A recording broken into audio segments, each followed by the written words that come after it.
Est-ce que vous avez déjà rêvé de rester au top de l'actualité dans n'importe quel domaine? Vous avez déjà essayé, mais vous avez trouvé ça fatigant de devoir réunir plein de news, plein d'articles. Aujourd'hui, je vous propose la solution. J'ai créé une automatisation qui s'occupe de ça pour vous de A à Z. Elle récupère toutes les informations sur toutes les sources que vous voulez et vous crée des résumés qui tombent dans votre boîte mail tous les jours à l'heure que vous voulez. Si vous êtes intéressé pour rester au top de l'actualité dans n'importe quel domaine, que ce soit la technologie, les people ou alors le curling, dans cette vidéo, on va voir étape par étape comment faire cette automatisation sans écrire une seule ligne de code. Allez, c'est parti. Et du coup, c'est parti. Donc pour commencer ce tutoriel, la première chose qu'on va voir ensemble, ça va être tous les outils dont on va avoir besoin pour faire cette automation.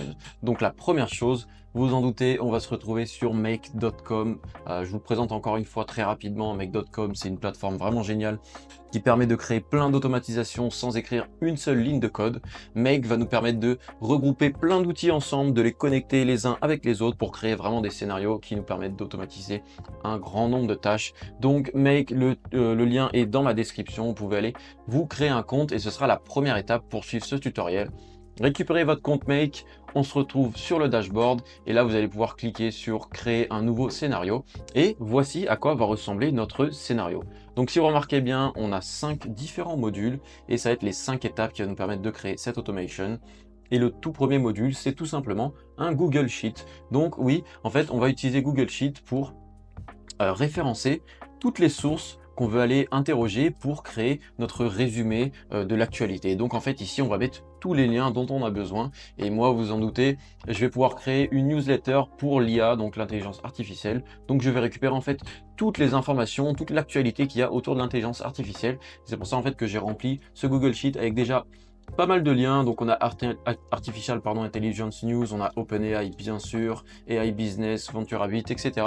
Et je voulais en rajouter un petit dernier. Ça s'appelle evolvingai.io, je vous conseille vraiment d'aller faire un tour sur cette newsletter, c'est excellent, il y a des très bonnes actus. Et je vais le rajouter du coup à mon Google Sheet, juste ici. Et voilà, donc en fait vous avez une colonne URL avec tous les URL que vous voulez récupérer. Et vous avez juste une page que vous allez appeler source.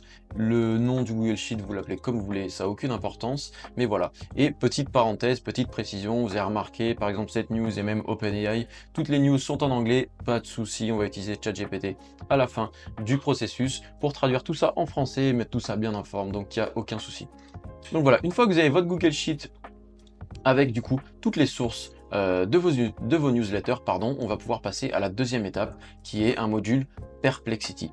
Perplexity, je vous le représente très rapidement, c'est en gros un chat GPT, mais vraiment qui a accès à Internet en direct, c'est-à-dire qu'on va lui poser une question et il va être capable de rechercher sur le web, récupérer les informations et s'en servir pour faire une réponse. C'est pour ça que Perplexity va être très utile dans cette automatisation. On va se servir de Perplexity pour aller récupérer toutes les données en se basant sur les URL qu'on va lui donner. Donc en fait, il va aller chercher dans chaque URL les news les plus fraîches, les plus intéressantes, etc. Et il va nous les ressortir très proprement.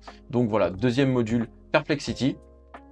Ensuite, on utilise un module Text Aggregator. Ça, c'est juste un petit tool qui va nous permettre de fusionner, si vous voulez, toutes les news qui a récupéré Perplexity sur chaque URL en un seul gros bloc de texte. Et après ce gros bloc de texte, on va le faire passer du coup à ChatGPT. Et ChatGPT va nous faire un résumé tout propre, tout beau en français. Et il va nous formater ça pour un email. Et après, le dernier module, vous l'avez compris, c'est un email. Et on va recevoir du coup toutes les actualités directement par mail sur votre boîte mail. Donc en fait, on s'envoie un mail à nous-mêmes, hein, c'est un peu ça, mais bon, c'est le plus simple que j'ai trouvé pour l'instant. Mais en fait, petite précision ici, on peut tout à fait connecter la sortie à n'importe quoi. C'est-à-dire que si vous voulez récupérer les news, non pas par mail, mais par SMS, c'est faisable. Sur WhatsApp, c'est faisable. Si vous voulez même récupérer un message vocal directement sur Instagram, par exemple, bah, c'est faisable. Vous pouvez aussi envoyer ça directement sur votre site pour créer des blogs automatiques ou alors récupérer ça dans un Google Sheet où vous voulez, vraiment, il n'y a aucun souci. Là, j'ai fait avec Gmail, mais on peut vraiment avoir plein de possibilités. Et d'ailleurs, si vous êtes intéressé pour que je continue ce tutoriel et que je fasse une deuxième partie où je vous montre comment je pourrais connecter ça, par exemple, avec un message vocal directement sur WhatsApp, donc on reçoit un vocal directement sur WhatsApp avec toutes les actualités, eh ben, faites-moi le savoir en commentaire, moi je serais ravi de vous montrer ça, parce que c'est tout à fait faisable. Donc voilà. Donc ça, c'est pour la présentation un peu globale de l'automation. Et là, maintenant, on va rentrer un peu dans le détail pour voir comment ça fonctionne. Donc, comme je vous ai dit, première étape, ça va être de créer un Google Sheet. Et une fois qu'on a créé ce Google Sheet avec la colonne URL et tous les URL qu'on a renseignés dedans, on va pouvoir passer à la suite. Donc, première étape, en fait, on va venir créer un nouveau scénario forcément, et on va chercher le premier module qui va être Google Sheet. Si vous l'avez pas, vous tapez Google Sheet, et en fait, on va récupérer un module qui s'appelle Search Rows. Donc en fait, Search Rows, ça veut dire tout simplement rechercher des lignes, en fait. Donc là ici, Search Rows, et en fait Search Rows il est déjà en bas, j'ai déjà mis, donc en fait c'est juste pour vous montrer où le trouver, mais on va aller regarder directement ce qui se passe. Première chose à faire, c'est de créer une connexion, avec Google Drive. Donc en fait ici vous allez ajouter dans Connection Add, et là en fait ça va vous proposer, ça va vous faire un petit pop-up, ça va être très simple, vous allez connecter ça à votre Google Drive, et ça permettra à Make d'accéder à Google Sheet, Google Doc, Google Calendar, Gmail, etc., etc. Bref, tout ce qu'il y a sur Google, donc c'est très très pratique pour faire des automations. Donc première étape, connecter Make à Google Drive. Une fois que c'est fait, on va pouvoir du coup récupérer notre Google Sheet. Donc pour ça, on a Search Method, ici moi j'ai mis Select from All, on peut sélectionner manuellement mais moi j'aime bien faire Select from All parce qu'en fait ça nous permet tout simplement de retourner sur notre Google Sheet, de récupérer l'ID du Google Sheet qui se trouve juste après dans l'URL le /d, là je vous montre un peu plus précisément, /d ici vous permet de récupérer l'URL, et en fait l'URL c'est tout ce qu'il y a juste après le /d, donc tout ça jusqu'au prochain slash, on retourne dans l'automation et là on vient coller notre Google Sheet. Je l'avais déjà fait, et là une fois que c'est fait, ça va charger et ça va vous proposer sheet name, pardon. Donc là moi j'ai mis source, donc vous cliquez sur source. Table Content Headers, vous laissez yes, parce que oui, notre Google Sheet a un header et on ne veut pas récupérer URL, ça ne nous intéresse pas, on veut récupérer directement les données qui est en dessous. Et après, colonne range, c'est bien A, C, Z, donc en fait ça va de la colonne A jusqu'à la colonne infinie, mais bon on s'en fout, nous c'est juste la A, mais laissez le paramètre par défaut. Et les filtres, en fait il n'y a pas de filtre, parce qu'on ne veut pas filtrer les données qu'on récupère, on veut tout simplement tout récupérer. Donc voilà, au niveau des filtres, vous mettez tout simplement rien, et après, sort order ascending, order by, on n'en a pas, et maximum, on n'en met pas, parce qu'on veut tout récupérer. Donc ça, c'est le premier module. Une fois que ce premier module est fait, on va pouvoir connecter Perplexity. Donc là, Perplexity, je vous laisse taper Perplexity ici, hop, vous avez un module, et vous sélectionnez le module, Create a Chat Completion ici. Donc en fait ça veut tout simplement dire utiliser Perplexity, envoyer un prompt, quoi, c'est un peu la même chose. Donc voilà, je vous laisse là par contre créer un compte chez Perplexity. Donc en fait je vous laisse aller chez perplexity.ai, vous allez pouvoir ici créer un compte, et quand vous allez créer un compte, vous avez la possibilité dans Billing de rajouter un peu de crédit, et une fois que c'est fait, vous allez aller dans API ici, hein, donc là on est dans les settings, on va dans API. Et dans API, vous allez cliquer dessus et vous allez récupérer une clé API. Forcément, je ne vais pas vous montrer la mienne, mais voilà, vous récupérez cette clé API, vous la copiez, vous la collez du coup dans votre automation ici. Donc là, vous voyez, vous allez créer une nouvelle connexion, un peu comme vous avez fait avec Google Drive. Donc là, vous avez juste besoin de coller la clé API, vous sauvegardez et vous êtes bon pour continuer. Le modèle, c'est Llama 3 Sonar Small 32K Online. Il y en a plein de modèles, je vous laisse tout simplement laisser celui par défaut, il est très très bien. Et en fait, on va commencer directement avec le premier prompt. Donc en fait, ça va être un prompt assez simple qui va dire à Perplexity d'aller consulter tout simplement l'URL qu'on lui a envoyé, et de nous faire en fait un résumé des 3 nouvelles, des 3 news les plus récentes et les plus intéressantes à partir de l'URL. Donc en fait, ce qui se passe ici, c'est qu'on a mis ce petit bout de texte, et là on a connecté l'URL par rapport à ce qu'on a récupéré sur le module précédent qui est Google Sheet. Donc en fait, vous voyez, quand on a connecté Google Sheet à Perplexity, il nous affiche ici, quand on clique, toutes les données qu'on aura récupérées du module d'avant, donc qui est Search Rows de Google Sheet, et on a ici URL. Et l'URL, en fait, on vient le coller ici, et ça nous permet en fait de dire à Perplexity de manière dynamique de récupérer les données pour chaque URL. Et voilà, donc là, on a du coup le premier module qui est connecté.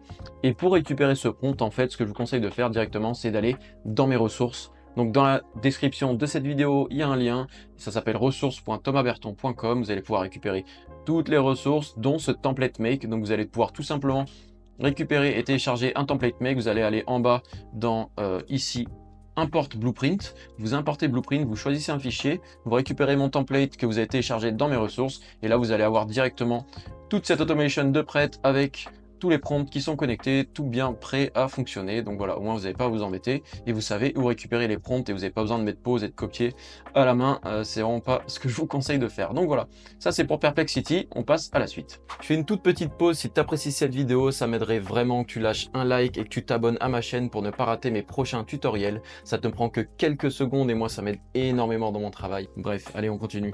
Donc ensuite, prochain outil, ça va être Text Aggregator. Alors qu'est-ce qu'il vient faire ce Text Aggregator? En fait, comme je vous ai dit tout à l'heure, il vient fusionner ensemble toutes les données qu'on a récupérées de Perplexity. et il vient les mettre dans un seul gros bloc de texte. En fait, c'est très utile de faire ça parce qu'on ne veut pas créer un résumé et un email pour chaque URL. On veut récupérer toutes les données avec Perplexity et ensuite envoyer tout ça dans un prompt avec OpenAI, avec ChatGPT pour qu'il nous fasse un résumé et un beau mail. Donc en fait, c'est pour ça, on vient ici mettre un text aggregator. Donc text aggregator, je vous laisse le chercher ici, il est dans Tools. Tools ici, et là vous cherchez, il y a text aggregator juste ici. Une fois que c'est fait, vous allez le connecter à Perplexity et Text Aggregator, en fait, son seul rôle, ça va être de faire des boucles jusqu'à ce que Google Sheet ait fini d'envoyer tous ses URL et il va faire des boucles et il va du coup récupérer le résultat de Perplexity et l'additionner à un gros texte si vous voulez fusionner et après on va pouvoir passer à la suite. Donc sur ce module, on met Google Sheet parce qu'on veut qu'il boucle sur le nombre d'URL que Google Sheet nous a récupéré. Et pour le texte, en fait, on va mettre tout simplement le résultat de Perplexity qui se trouve du coup ici dans le module Perplexity, Choice, Message, Content. Et voilà, ça c'est fait. Du coup, on va pouvoir passer au module suivant qui est tout simplement ChatGPT. Donc ici, on va taper OpenAI. Ici, on a OpenAI et on vient faire Create a Completion. Une fois de plus, Create a Completion, ça veut tout simplement dire utiliser ChatGPT, donc pas de souci. On vient connecter ce module à notre texte aggregator. Et là, ici, en fait, on a un module OpenAI. Une fois de plus, OpenAI, il faut avoir une clé API. Il faut venir créer un compte chez platform.openai.com et vous allez ajouter quelques crédits. Perplexity comme OpenAI, vous pouvez ajouter même pas 1 ou 2 euros, ça vous suffira largement pour utiliser cette automation pendant quelques mois. Il n'y a aucun problème. Et une fois que c'est fait, vous allez récupérer votre clé API, toujours pareil dans paramètres ici, et vous avez Your Profile, User API Key. Je vous laisse aller là-dedans pour récupérer les clés. Et une fois que c'est fait, vous allez créer votre compte. Et là, après, on passe à la suite. Donc, pour les configs, on peut utiliser GPT-4o Mini qui coûte beaucoup moins cher et qui est tout aussi efficace que GPT-4o pour ce genre de tâches en tout cas. Le rôle ici, on vient créer un premier message. Donc, on vient faire ajouter message juste ici.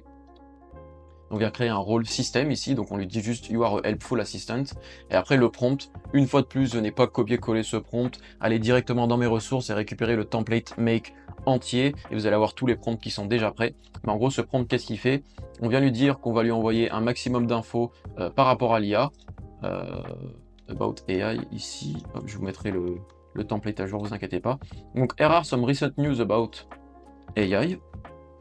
En fait, voici des infos récentes par rapport à l'IA. Le texte ici, si vous avez compris, c'est le texte qu'on a récupéré du module d'avant, Text Aggregator. Donc en fait, c'est la fusion de toutes les données. On vient le coller ici. Après, action, on lui dit regarde ces news, fais-nous un résumé, etc. Et petite subtilité, on vient lui ajouter ici dans le contexte la date d'aujourd'hui. En fait, c'est important parce qu'on lui dit à ChatGPT de ne récupérer que les news qui sont récentes et qui sont vraiment intéressantes. Donc, on lui donne la date d'aujourd'hui pour qu'il sache par rapport à la date qu'on lui a donnée via Perplexity de l'article, lesquels sont les plus récents et lesquels il faut mettre en avant, etc. etc. Donc c'est pour ça qu'ici, on lui donne la date. On lui donne des steps et dernier petit truc intéressant, c'est dans le template ici à la fin. Donc au niveau du format des données, on lui a dit de sortir ces données au format HTML en utilisant des bullet points et du texte en gras avec des titres, etc. et un bouton avec le lien de l'article à chaque fois. Donc en fait ça va être utile pour avoir un joli format et bien formater le texte pour notre email qui va être connecté juste après. Mais du coup forcément si vous voulez envoyer un SMS, un WhatsApp ou alors un vocal sur Instagram ou peu importe, il faudra changer ce template. Mais bref, une fois de plus, si vous êtes intéressé pour que je fasse la suite de ce tutoriel pour connecter ça par exemple avec un vocal sur Instagram ou WhatsApp, mettez-moi ça en commentaire, je serai très heureux de le faire pour vous si ça vous intéresse. Donc voilà, ça c'est pour ce prompt. Une fois qu'il est fait, on passe au dernier module qui est Gmail. Donc du coup, si vous avez déjà connecté Google Drive à Make, vous aurez automatiquement la connexion de fait. On va faire from, donc là c'est mon email. D'ailleurs, si vous voulez me contacter pour des projets ou quoi que ce soit, bah, c'est mon email, vous l'avez dans la description dans tous les cas. Et en fait, je vais m'envoyer un mail à moi-même sur ma propre adresse email, mon autre adresse email pro qui est juste ici. Et en fait, on va tout simplement s'envoyer un mail. Dans le sujet, on va mettre nouveauté IA, mais vous mettez ce que vous voulez. Et le content, on va mettre result. En fait, result, c'est tout simplement le résultat du prompt juste avant de ChatGPT. Et avec ça, on a terminé, les amis. Donc, on peut sauvegarder. Et ce que je vous conseille de faire, c'est un test en direct. Donc, si on résume un peu, on a toutes ces news-là. Et on va demander, du coup, à cette automation de nous faire un résumé complet de ces news via un mail. Donc pour tester les amis, on sauvegarde bien comme il faut parce que sinon vous allez perdre tout votre travail et on appuie sur Run Once. Avant d'appuyer sur Run Once, je vais vous faire une petite précision en fait. vous pouvez activer ce scénario vraiment quand vous voulez. Et en fait, si vous avez remarqué, il y a une petite horloge, et on ne s'est pas attardé là-dessus depuis tout à l'heure, c'est en fait le déclencheur. Chaque automatisation sur Make a un déclencheur, et cette horloge, c'est notre déclencheur qui est connecté sur le Google Sheet. Et en fait, qu'est-ce que ça veut dire? Quand on clique dessus, vous voyez qu'il y a marqué Run Scenario Everyday à 8 heures. Et en fait, ça, c'est moi qui l'ai configuré parce que je veux recevoir des news sur l'IA tous les matins à 8 heures quand je me réveille. Et en fait, ça, vous allez pouvoir le configurer comme vous voulez. Je vous donne un autre exemple. Day of the Week, si vous voulez récupérer des informations sur l'IA uniquement le dimanche à 8 heures ou à l'heure que vous voulez, vous pouvez faire ça. Vous pouvez cliquer sur autant de jours que vous voulez. Moi, je vais rester sur Everyday à 8 heures. Mais voilà, soyez libre de le configurer comme vous voulez. C'est votre automation. Donc, faites en sorte que ça vous convienne au mieux. Une fois que ça c'est fait, on va pouvoir faire un test en direct pour voir qu'est-ce qui se passe précisément. Donc du coup, on appuie sur test, première étape. Oui, petite précision, en fait, quand on appuie sur run test, en fait, ça force l'automation à partir, mais quand on sauvegarde, l'automation va se déclencher avec le déclencheur qu'on a mis juste avant, donc moi tous les jours à 8 heures, mais quand on appuie sur force, vous, ça déclenche l'automatisation pour faire un test en direct. Et là, on peut voir en fait qu'il est en train de récupérer tous les articles avec Perplexity. On est à 7, 8, 9, non, il devrait s'arrêter à 10 parce que j'ai mis 10 liens. Et voilà, c'est exactement ça. Donc il a récupéré toutes les infos avec Perplexity. Il nous a mis tout ça dans un seul gros texte. Là, on peut regarder si vous voulez l'output. Voilà, ça nous a sorti un gros texte avec les liens, etc. Et là, il est en train de nous faire un résumé avec ChatGPT. Et il a fini, et là, il m'a envoyé un mail. Et du coup, on va vérifier ensemble si j'ai bien reçu le mail. Et voilà les amis, j'ai bien reçu mon mail, donc il y a 0 minute. Donc c'est bien l'automation qui vient de me l'envoyer. En français, tout bien au propre, bien structuré, avec des bullet points, des espaces, etc. Donc AI Power Chatbot are changing the way we interact with customer service. Il m'a tout simplement récupéré le titre de l'article avec la traduction en français juste en dessous. On a le lien de tous les articles, on a la source, on a la date. Donc là, il nous a récupéré le 4 août, le 5 août. Donc c'est vraiment de l'info qui est toute récente. Il nous a récupéré depuis VentureBeat, Forbes, Simply Arm, OpenAI, My Technology Review, donc voilà. Donc grâce à cette automation, vous allez avoir tous les matins des informations vraiment fraîches, avant tout le monde, dans votre boîte mail, où vous voulez. Donc voilà, une fois de plus, n'hésitez pas à me dire si vous voulez que je fasse la suite de ce tutoriel pour envoyer ce résumé sur WhatsApp, sur Instagram, par SMS, par vocal ou même au téléphone, il n'y a aucun souci, tout est faisable. Je serais vraiment intéressé de savoir ce qui vous ferait plaisir de voir sur cette chaîne. Voilà, c'est déjà la fin de cette vidéo, j'espère que ça t'a plu et j'espère qu'avec ça, tu resteras au top de l'actualité dans n'importe quel domaine grâce à cette automatisation. Une fois de plus, n'oubliez pas de vous abonner si vous voulez pas rater les prochains tutoriels. C'était Thomas et on se voit à la prochaine. Salut!